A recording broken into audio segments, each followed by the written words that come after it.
It's 5:45 p.m., which means it's time for BCTV's weekly media roundup, 5:45 Live. I'm Kia Bailey. And I'm Roland Boyden. On deck tonight, we'll talk about the latest drama from Vernon as Select Board member Patty O'Donnell resigns. Plus, we'll talk about a recent forum at the Works on homelessness in Brattleboro and check in with plenty of area events. All that and more in just 15 minutes, so stick with us.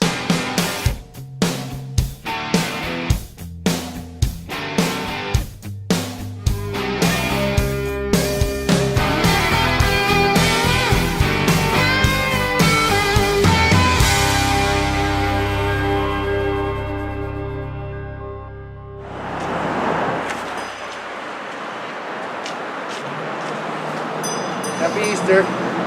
Wow.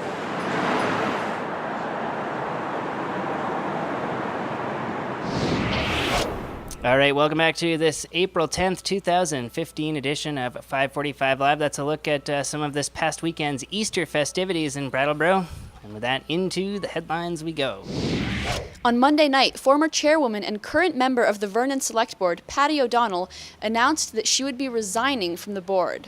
Her reasoning lies in the drama that began last fall after she made a series of calls to the sheriff's department regarding the arrest of one of her friends in a DUI case. Since then, she has been released of all charges by a grand jury, but that did not stop people from questioning her motives. In February, O'Donnell was reimbursed for over $5,000 in legal fees, a process which was heavily scrutinized at Monday's meeting by Munson Hicks. After months of nonstop criticism, O'Donnell finally declared that she has had enough and, quote, will not deal with it. I will spend my time and my energy in doing what's right for this town, unquote.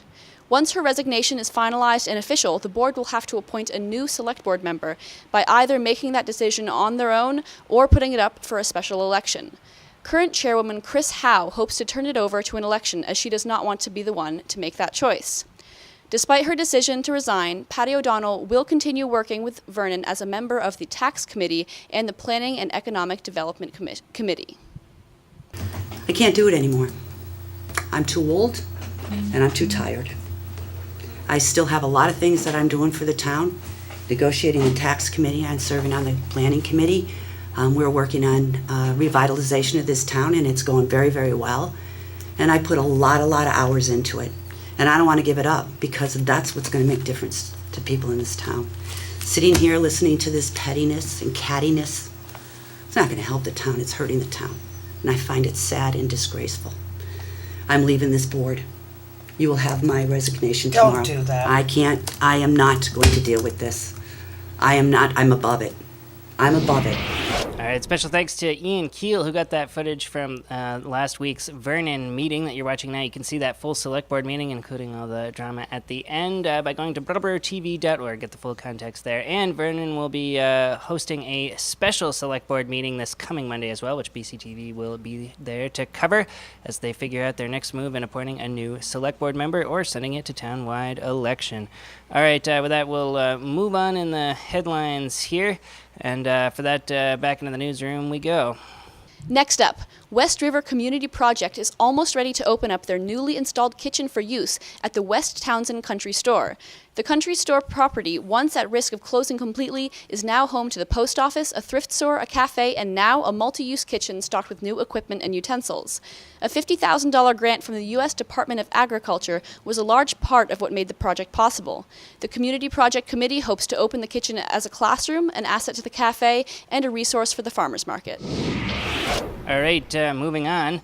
The conversation on homelessness in Brattleboro continues, with specific focus being cast on the Works on Main Street, as owner Richard French struggles to find a balance between being welcoming to the entire community and upholding responsibility and fulfilling the needs of the business. This past winter was especially brutal, and many members of the Brattleboro homeless community did seek refuge from the cold at the Works Cafe, sometimes for the entire day, which generated complaints from the public. Even though the situation looks to probably improve with warmer weather approaching, French did state that it's important to keep the discussion flowing in order to prepare for next winter. Now, with homelessness becoming an increasingly large issue all around Windham County and the state of Vermont as a whole, French hopes to direct the conversation toward possible solutions. The hope is in the next 6 or 7 months before the cold weather hits again, the town can come together to brainstorm ways to continue the battle against homelessness in the area. With already ideas of affordable housing units, daytime shelter, and lockers or storage space coming up. And there was a special forum held this past Friday at the Works in downtown Brattleboro with a second follow-up night with so much enthusiasm, and hardworking BCTV volunteer Maria Dominguez was there to gather some footage of the debate. The response tonight is much greater than I thought and is totally apropos of Brattleboro, the one and only. Thanks again to Maria for getting that footage. If you want to watch that whole program, you can catch it all next week right here on BCTV Comcast Channel 8, or of course find it at BrattleboroTV.org. Moving on. With Memorial Day coming up, families of those lost in the line of duty are preparing all across the nation. And for our very own senior news correspondent, James Banslaben, that means some research that falls extra close to home, as this week he remembers the World War II heroics of his father, Alden James Banslaben, one of the military's heralded underwater demolition team known affectionately as Frogmen, a precursor to the Navy's elite SEAL teams. Banslaben's crew served in the South Pacific during the war, including making an appearance at Iwo Jima. For more, James himself agreed to a special on-camera appearance looking back on the military legacy of his father, who today also celebrates his 90th birthday. My dad joined the Navy to serve in World War II with all the other young recruits. After Naval Basics, he was assigned to the USS Stockbridge. There was an opening for underwater demolition teams. They were looking for volunteers. My dad's friend also wanted to go into underwater demolition. They both entered together and joined the ranks of all the Frogmen. In World War II, they saw Pacific theater combat in different areas, one of which included Iwo Jima. When I was growing up, every Sunday, my dad had us raise the American flag. We had to come up with something original. My dad said, "James, it's your turn." I looked at my dad, I looked at the flag, and I smiled. It hit me. I looked at my dad and said, "It's not just about words, is it?" And he smiled, and for that instant, I thought I saw the old red, white, and blue in his eyes. And he said, "James, you've got it." I come from a big family of Banslabens, Niemans, Antars, and Austins. From all of us, Dad, and to all the veterans, happy Memorial Day. And to you, Dad, happy 90th birthday.